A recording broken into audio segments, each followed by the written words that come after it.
The clock marked exactly 60 seconds since the bite. 60 seconds is the time it takes for the necrosy virus to invade the cerebral cortex, fuse the blood vessels of the eyes until they turn completely black, and transform any human being into a hollow, flesh-devouring shell. Ethan knew this better than anyone. He had already counted those 60 seconds more times than he would like to remember, with his wife, with his younger brother, with strangers he tried to save. But now, kneeling in the thick mud under a torrential rain, he looked at the left wrist of an unknown woman. There were teeth marks. The skin was torn, the dark blood mixing with the rainwater. The stopwatch in his mind had already passed a minute and a half. 2 minutes. She was unconscious, her breathing shallow, her blonde hair stuck to her pale face. Around them, the world was an open-air graveyard, the streets of Seattle reduced to metallic wreckage and the distant hissing of creatures that were once human. Ethan raised his rifle, aiming exactly at the center of the woman's forehead. The protocol was clear. Anyone bitten must be eliminated before reanimation. It was mercy. His fingers squeezed the trigger, the pressure increasing. He held his breath, waiting for the violent spasms that always precede the transformation.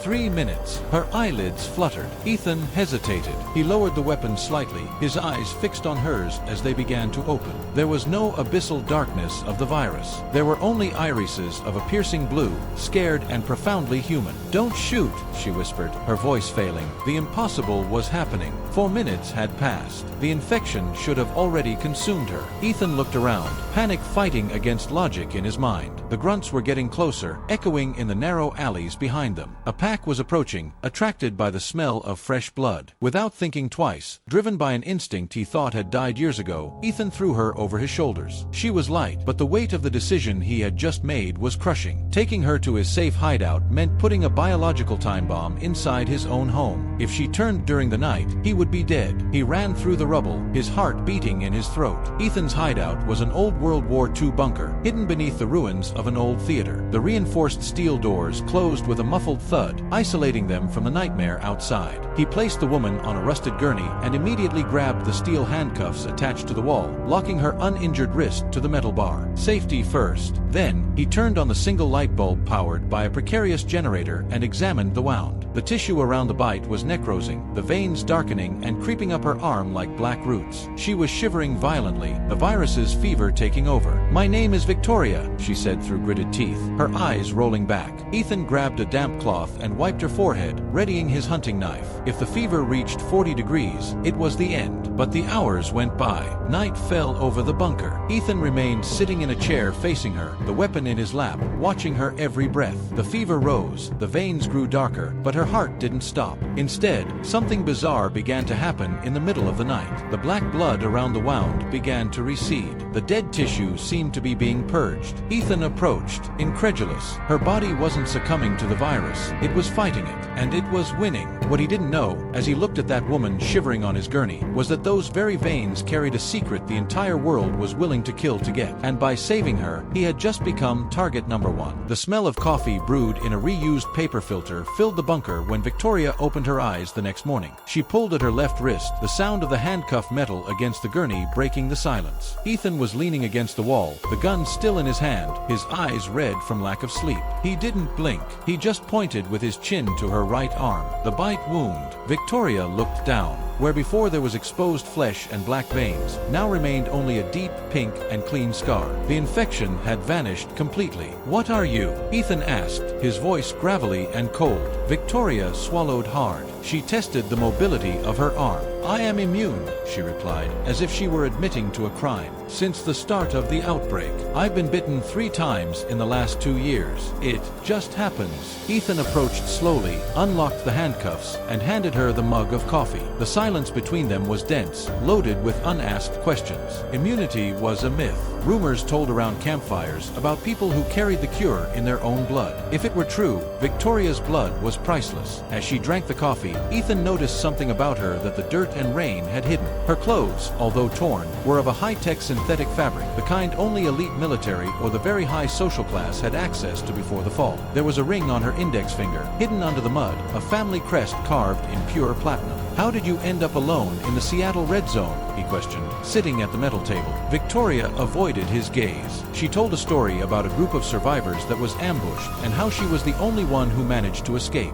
It was a plausible story. The world was full of tragedies like that. But Ethan noticed the hesitation. There were holes in her narrative. In the days that followed, a strange routine formed in the bunker. Victoria was useful. She knew survival tactics, understood cartography, and had surprisingly detailed knowledge about the biology of the infected. They went out to scavenge for supplies, and with every incursion, the connection between the two increased. Ethan, a man who had lived isolated in his pain for years, began to let his guard down. Victoria, who seemed always in a state of high alert, found there, underground, a refuge that money could never buy. On the fifth night, Ethan's shortwave radio, which spent most of the time hissing static, came to life. An emergency broadcast repeated a message on a loop, accompanied by the top priority code of the New Republic, the militarized provisional government that controlled the safe zones. The mechanical voice said, "Recovery alert. High-value target. Code, VSO. Description, Caucasian female, 28 years old, blonde hair, blue eyes. Registration name, Victoria Sterling Osborne, daughter of Richard Osborne, CEO of Biotech Industries. Reward, immediate Class A citizenship and 100 kilos of non-perishable supplies. She must be recovered alive. The target carries the ultimate biological asset." Ethan's blood ran cold. Biotech Industries, the pharmaceutical company that supposedly tried to create a miracle vaccine and ended up generating the necrosy virus. Her father was the man responsible for the death of the world. Ethan turned slowly. Victoria was standing in the kitchen doorway, her face pale. Ethan's gaze went from the scar on her arm to her scared face. She wasn't just a survivor. She was the royalty of the end of the world. She was the heiress of the corporation that destroyed humanity, and her immune blood was the key to dominating what remained. And before Ethan could process the betrayal, a colossal boom shook the bunker. The concrete ceiling cracked, dust falling over them. The sound of heavy boots marching above them indicated the unthinkable. The mercenaries weren't just searching. They had found her. The sound of plastic explosives being attached to the steel door echoed through the bunker like a hammer hitting a coffin. The ground shook. Ethan grabbed Victoria by the arm, dragging her to the back of the refuge, where a narrow ventilation duct led to the sewer tunnels of the old city. "You lied to me," Ethan growled, anger boiling. "Your family created this plague. Your father is responsible for the death of my wife, my brother, of billions of people." Victoria didn't cry. The mask of the helpless survivor fell, revealing the cold and calculating posture that her upbringing required. "My father didn't create the virus, Ethan. He discovered the cure before the outbreak happened, and he hid it. He injected it into me when I was a child, as an insurance policy." The main door of the bunker exploded. A shockwave threw them both against the concrete wall, ears ringing. Through the smoke and debris, red laser beams swept the darkness. They were the hunting dogs of the New Republic, the heavily armed elite troop. They wore mechanical exoskeletons and armored helmets that hid any trace of humanity. They didn't shoot immediately. The team leader, an imposing figure named Commander Kale, slowly entered the bunker. "Miss Sterling Osborne," Kale's voice sounded metallic through the helmet, "your father paid a priceless fortune for your extraction. The world needs your blood. We need it." Ethan stood up, firing the assault rifle into the shadows. The bullets ricocheted off the soldier's armor without causing real damage. It was a suicide attack, a distraction. "Run, Victoria," he shouted, but she remained standing, her gaze fixed on Commander Kale. "You don't want the cure to save the world, Kale," she said, her voice echoing in the destroyed bunker. "Biotech wants to monopolize immunity. You want to sell life to whoever can pay." Kale laughed, a dry and mechanical sound. "The old world is over, girl. The new world is driven by those who have the power, and you are the source." The soldiers advanced. Ethan threw a smoke grenade and grabbed Victoria, forcing her into the ventilation duct. He went right behind, the mercenaries' tracer bullets passing millimeters from his legs as the grate fell and the smoke covered the escape. Crawling in the damp and fetid darkness, Ethan realized the gravity of the situation. Victoria's immunity wasn't a natural gift. It was a billion-dollar corporate product. Her father's company triggered the apocalypse and now wanted to sell the salvation. They emerged in the labyrinthine sewers beneath Seattle. The mercenaries' footsteps echoed above them, search drones starting to buzz through the tunnels. Ethan stopped, checking the ammunition. Few bullets remained. "Why did you run from them if your father sent for you?" he asked, panting. Victoria looked at her own arms, full of old needle scars that Ethan hadn't noticed before. "I'm not his daughter, Ethan. I am his laboratory. Since I was 6 years old, I've lived trapped in quarantine, being tested, bled. When the world fell, security failed, and I ran away. If I go back to biotech, I will spend the rest of my life tied to a gurney, being drained until dry to save the monsters who ruined the world. The revelation hung heavy in the cold air of the sewer. Ethan realized that the woman he saved was much more than a victim. She was a contested resource, but as the drones approached with their blinding lights, they didn't notice the other threat. The tunnels weren't empty. The noise attracted something worse than the mercenaries. A horde of hundreds of infected that lived underground, isolated from sunlight, now blocked the only exit, growling in the darkness. They were cornered between fire and the claws of death. The roar of the underground horde made the sewer pipes vibrate. Hundreds of pairs of white, milky eyes glowed in the darkness of the main tunnel. Behind Ethan and Victoria, the metallic sound of the mercenaries' exoskeletons grew louder and louder. The circle was closing in. Ethan backed up until his back hit the damp brick wall, his weapon out of ammo.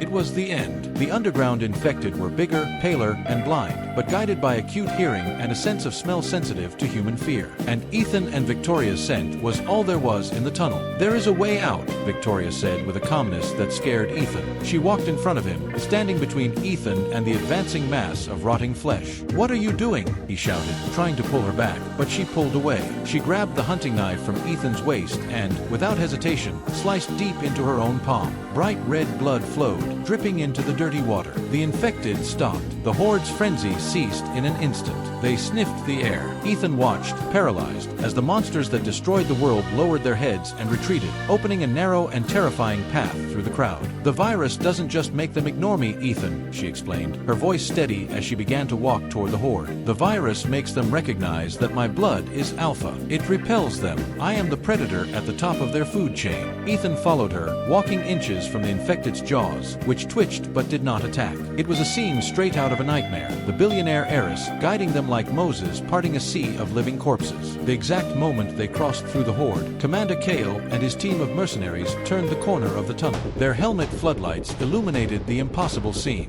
"Shoot the man. Get the girl," Kale ordered. But before they could open fire, Victoria raised her bloody hand. The scent of fresh blood filled the tunnel. The horde, now between the mercenaries and the couple, didn't have the girl's immunity to hold them back from the soldiers. Attracted by the sound of Kale's order and the metallic scent, the mass of infected charged with violent fury at the mercenaries.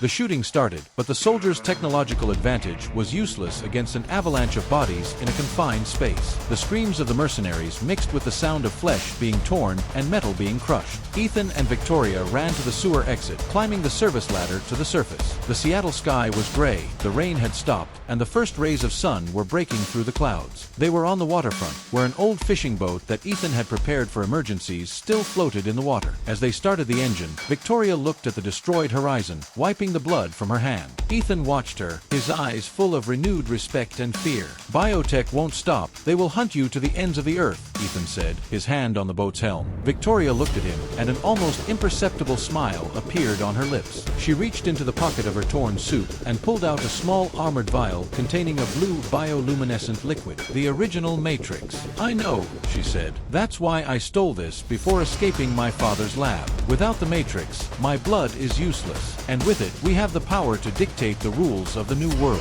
Ethan looked at the vial, the weight of what that meant crashing down on him. He hadn't just saved a woman. He had saved the future of humanity, and now, together, they held absolute control over it. The boat cut through the dark waters of the bay, heading toward the unknown, leaving the ruins of the past behind.